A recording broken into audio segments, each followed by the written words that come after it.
Sial itu takdir, sialan itu pilihan.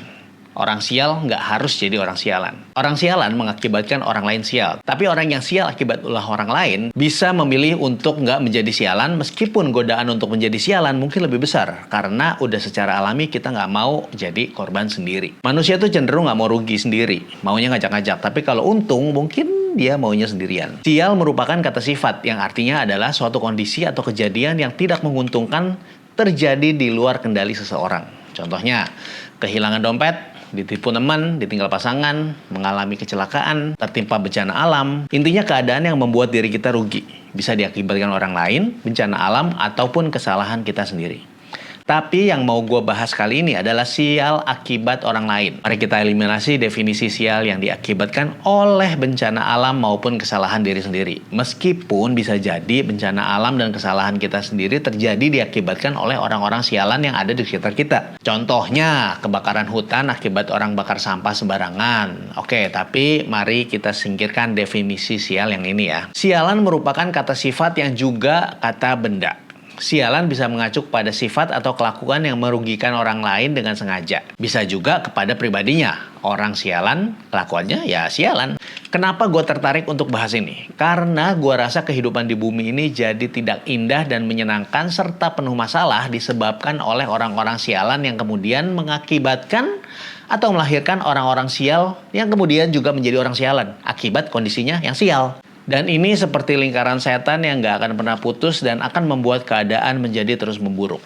Orang-orang baik pun bisa menjadi orang sialan jika dia mengalami nasib sial akibat ulah orang sialan. Contoh sederhana ya, kita mau antri dengan tertib meskipun antriannya panjang. Nah, tiba-tiba ada orang sialan yang mau nyerobot antrian kita. Bukan 1-2 orang, tapi karena 1-2 orang sialan ini berhasil, akhirnya semua orang mencoba cara mereka. Akhirnya kita yang berniat antri dengan tertib, ikutan nyerobot antrian karena semua orang melakukan hal itu. Dan kalau kita sendiri yang tertib, ya kita kan sial sendirian. Atau mungkin kita punya cita-cita luhur mengabdi bagi bangsa dan negara. Tapi ternyata setelah masuk sistem, kita diperhadapkan dengan sistem yang korup, di mana sangat sulit untuk mengubah keadaan. Dan setelah sampai di sana, kita malah ikut menjadi korup karena kelihatan gak ada untungnya untuk menjadi musuh mayoritas. Bukan hanya gak untung, tapi malah rugi besar kalau melawan mayoritas. Nah, sistem korup ini diciptakan oleh orang-orang sialan yang mencari keuntungannya sendiri, memanfaatkan sistem yang bisa mereka ciptakan. Dan orang-orang sialan ini membuat orang-orang yang tidak sialan menjadi sial, karena mereka masuk ke sistem sialan yang mereka buat, yang seringkali tidak memberikan mereka pilihan untuk tidak ikut menjadi sialan bersama-sama dengan mereka. Contoh lain lagi, zaman sekarang kan seks sudah bebas banget ya. Untuk mencapai fase ini, dulu ada orang-orang sialan yang nggak bisa mengendalikan nafsunya, yang memperjuangkan hak supaya nafsunya bisa bebas. Ditambah perkembangan teknologi yang membuat percepatan sampai saat ini yang mengakibatkan nilai-nilai keluarga menjadi semakin rusak. Akibatnya apa? Ya, seks bebas menghasilkan anak-anak yang tidak diinginkan, anak-anak haram gitu. Kalau anak-anak yang tidak diinginkan tersebut dilahirkan oleh orang dewasa yang hidup di keluarga berkecukupan, yang paling nggak bisa dan mau memberi kehidupan yang layak, masih mending. Gimana kalau anak-anak haram tersebut dilahirkan oleh bocah-bocah yang secara fisik udah bisa bereproduksi, tapi secara mental dan finansial masih jauh dari kata tanggung jawab. Dan mereka mengenal seks bebas hasil dari perjuangan orang-orang sialan yang sukses. Gue gak menyoroti si bocah-bocah yang seks bebas, tapi anak-anak yang dilahirkan atau digugurkan oleh bocah-bocah tersebut dilahirkan dalam kondisi yang sial banget. Apalagi kalau si bocah-bocah ini ada di level ekonomi bawah. Gak bisa provide kebutuhan, belum bisa jadi orang tua karena mereka sendiri masih bocah, masih belum bisa mandiri secara finansial, masih butuh dibimbing, belum bisa tanggung jawab. Anak seperti apa yang lo harapkan lahir dari orang tua seperti ini? Menurut lo wajar gak kalau anak-anak yang lahir dari orang-orang seperti mereka ini juga akan berperilaku sialan? Akan mengejutkan justru kalau yang lahir dari kondisi tersebut menjadi orang yang sukses, nggak seperti orang-orang sialan di mana mereka berasal. Dan kalau ada, biasanya akan sangat menginspirasi dan mungkin akan cepat terkenal dengan teknologi dan sistem zaman sekarang. Terlalu banyak contoh yang bisa diceritakan, bahkan sampai teori konspirasi elit global.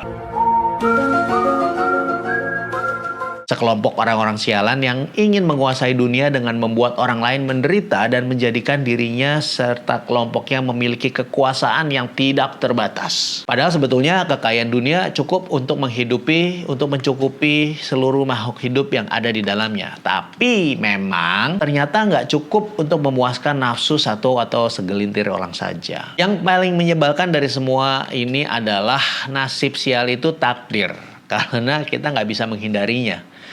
Memang ada kesialan yang bisa kita hindari, tapi biasanya kita bisa menghindarinya setelah kita dapat pelajaran dari nasib sial sebelumnya. Tapi ada banyak kesialan yang tidak bisa kita pilih. Lahir di keluarga miskin dan broken home, dirampok atau diperkosa oleh penjahat atau orang-orang psycho, ditipu rekan kerja sampai bangkrut. Tapi meskipun nasib sial itu takdir, kita tetap punya pilihan untuk tidak jadi orang yang sialan. Lahir di keluarga miskin tidak membuat kita menjadi pencuri atau kriminal. Bisa kita memilih untuk menjadi kriminal, tapi bisa juga enggak. Dirampok atau diperkosa juga membuat kita trauma. Apalagi kalau kita terjebak akibat kita berniat baik kepada orang tersebut. Syukur-syukur nyawa nggak hilang. Tapi kita tetap bisa memilih untuk tetap akan berbuat baik atau berhenti berbuat baik. Meskipun sangat tidak mudah. Ditipu rekan kerja sampai bangkrut juga bukan hanya menjengkelkan, tapi bisa membawa kita kepada masalah yang sangat besar. Tapi kita punya pilihan apakah kita mau ikut bermain seperti orang-orang yang menipu kita untuk mengembalikan milik kita yang hilang, atau mulai kembali dengan baik dan jujur serta belajar dari kesialan yang menimpa kita. Meskipun kita mengalami nasib sial, kita tetap punya pilihan untuk tidak menjadi sialan. Gak pernah mudah, tapi bisa.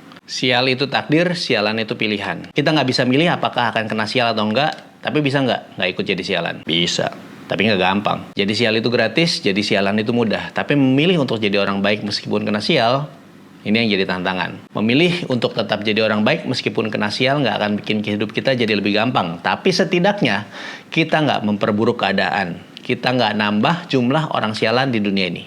Siapa tahu dunia bisa jadi lebih baik.